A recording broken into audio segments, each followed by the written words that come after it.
ఇది చూసిన తర్వాత కలుగుతున్న ఒక ప్రక్రియలు ఉన్నాయి కదా, అవి నన్ను ఎక్కువసేపు మాట్లాడనీయకుండా మా అమ్మ సరస్వతి నన్ను రక్షించుగాక. మిమ్మల్ని కూడా ఎక్కువసేపు మాట్లాడి మిమ్మల్ని అందరినీ తలకాయలు తినేయకుండా.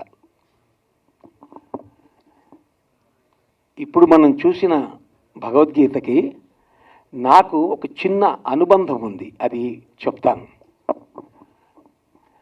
ఈ మధ్య భగవద్గీత అంటే గంగాధర శాస్త్రి గారి పేరు బాగా వినపడుతుంది. 18 అధ్యాయాలు ఆయన రికార్డ్ చేసి విడుదల చేశాడు. ప్రపంచ భాషలు అన్నిటిలోకి చేయాలని ప్రయత్నం జరుగుతుంది. గంగాధర్ గారు నాకు చాలా క్లోజ్ ఫ్రెండ్. ఘంటసాల భగవద్గీత ఆయన చాలా చక్కగా పాడేవాడు స్టేజెస్ పైన. ఘంటసాల గారు 107 శ్లోకాలు మాత్రమే చేశారు. మొత్తం భగవద్గీత 701 శ్లోకాలు ఉన్నాయి. అవన్నీ పాడమని గంగాధర్ గారిని నేను చాలాసార్లు అడుగుతుండేవాడిని. ఆయన ఘంటసాల గారు అంటే చాలా హార్డ్ కోర్ భక్తుడు. ఘంటసాల గారు పాడింది నేను పాడను అనేవాడు. మీరు పాడకపోతే నేనే పాడేస్తాను, వాయిస్ కూడా ఉంది అని ఆయన బెదిరించి, కవ్వించి, నవ్వించి, బతిమాలి, బామాలి, ఫౌండేషన్ కోసం ముందు కొంత చిన్న డబ్బు కూడా, చిన్న అమౌంట్ ఏర్పాటు చేసి ఎలాగైతేనే మొత్తానికి ఆయనతో భగవద్గీత 18 అధ్యాయాలు చేయడానికి ఒక ప్రేరణ కలిగించాడు కృష్ణ భగవానుడు నాతో. అదొక పర్వం. రెండోది ఏంటంటే, ఇప్పుడు స్టేజ్ పైన జానకిరామ్ నాకంటే చాలా చిన్నవాడు. నాకు 74, ఇంకొక ఏజ్ చెప్పకూడదు కానీ ఇంకొక 2 నెలలు అయితే 74కి వస్తా. 74 ఏళ్ల వాడిని జానకిరామ్ గారికి పాదాభివందనం చేశాను. అంతటి ప్రతిభామూర్తి. తేజసాంహి నవయస్తమీక్షతే అని శాస్త్రం చెబుతుంది. నచికేతుడికి మనం నమస్కారం చేస్తాం, ధ్రువుడికి మనం నమస్కారం చేస్తాం, ప్రహ్లాదుడికి మనం నమస్కారం చేస్తాం. అలాగే జానకిరామ్కి నేను నమస్కారం చేశాను. మహాప్రతిభామూర్తి జానకిరామ్ గారి, ఓ మై గాడ్, జానకిరామ్ గారిని ఛానల్లో ఒక యూట్యూబ్ ఛానల్ నడిపిస్తాడు. నేను అవి చూసిన తర్వాత మొత్తం తెలుగులో వచ్చిన అన్ని యూట్యూబ్ ఛానల్స్ పైకి నెంబర్ 1 పొజిషన్లో ఉంటాడు ఆయన. అంత అద్భుతాలు చేస్తాడు, అన్ని అద్భుతమైన విషయాలు మాత్రమే సేకరిస్తాడు. ఎంతటి వాడంటే ఇక్కడి నుంచి ఆయన నెంబర్ కనుక్కొని, ఆయన ఏ ఊరిలో కనుక్కొని, ఇక్కడి నుంచి ఆయన్ని చూడ్డానికి వాళ్ళ ఊరికి వెళ్ళాను. వాళ్ళ అమ్మగారిని చూశాను, వాళ్ళ నాన్నగారిని చూశాను.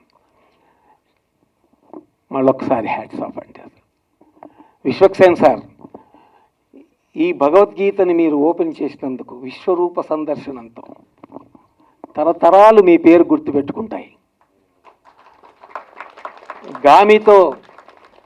గామితో వినుము సర్మార్గగామి అనే ఒక అద్భుతమైనటువంటి ఒక వండర్ క్రియేట్ చేశారు. Congratulations sir.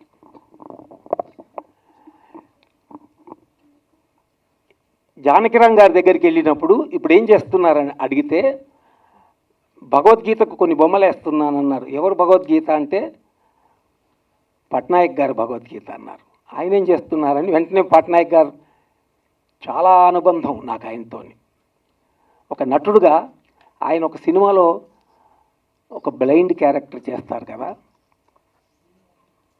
దట్ హాంటెడ్ మీ. ఒక చార్లీ చాప్లిన్ ఒకవేళ ఆ క్యారెక్టర్ చేస్తే ఎలా చేస్తారో ఆ రేంజ్కి చేశారు సార్ ఆయన. ఎలా చేశాడు అసలు, ఈ కళ్ళు ఇలా పెట్టి ఎలా చేశాడు అని చాలా సంవత్సరాలు నేను దాన్ని అధ్యయనం చేద్దాం అనుకున్నా దానిపైన. అంత అద్భుతం. ఆయనకు వెంటనే ఫోన్ చేస్తే ఆయన నాకు ఇలా చేయబోతున్నాను వచనం భగవద్గీత అని నాకు ఫోన్లో పంపించారు. అది చదివి ఆయనకు వెంటనే నేను మెసేజ్ పెట్టా, this is going to do sensation అని. అవును కదా సార్, పెట్టేశాను. అది 18 అధ్యాయాలు కూడా ఇలా బొమ్మలతో వస్తాయండి. జానకిరామ్ గారు, అమ్మ మీ 3 తల్లులు వచ్చారు కదా ఇక్కడికి, మీకందరికీ పాదాభివందనం. దీన్ని కవరేజ్ చేస్తున్న ప్రెస్కి మీకు కూడా పాదాభివందనం. ఈ కార్యక్రమానికి విచ్చేసి చప్పట్లు కొడుతున్న మీకందరికీ పాదాభివందనం. ఇంకొక భగవద్గీత అంటే ఎక్కువ చెప్పాను కదా, సరస్వతి కాపాడాలని. అది కాపాడదు, నన్ను వాగిస్తానే ఉంటుంది. ఈ మధ్య నేను భగవద్గీతని నాటకంగా రాశాను. నాటకంగా చాలా ఆనందించాను అది రాసినప్పుడు. ఎన్నో రాశాను కదా, దీంట్లోపల భగవద్గీత రాయడంతో ఒక ఆత్మానందం ఏదో కలిగింది. అది చాలా సంతోషించాను. ఇప్పుడు ఇది చూసిన తర్వాత నిరుత్తరుడయ్యాను. ఇది తెలుగులో రాసిన మీకు, ఇంగ్లీష్లో రాసిన స్వామి ముకుందానంద గారికి. దీనికి ఏదో స్టేజ్ పైన యాంకరింగ్ చేయట్లేదు, జస్ట్ మాట్లాడుతున్నాను అన్నట్టుగా ఉన్న ఈ తల్లికి, చిన్న తల్లికి నమస్కారాలు చెప్తూ ఒక్క విషయం మిమ్మల్ని మీ అందరి నమస్కారం పెట్టి కోరుతాను. ఒక్కసారి లేచి ఈ టీంకి స్టాండింగ్ ఓవేషన్ ఇద్దాం.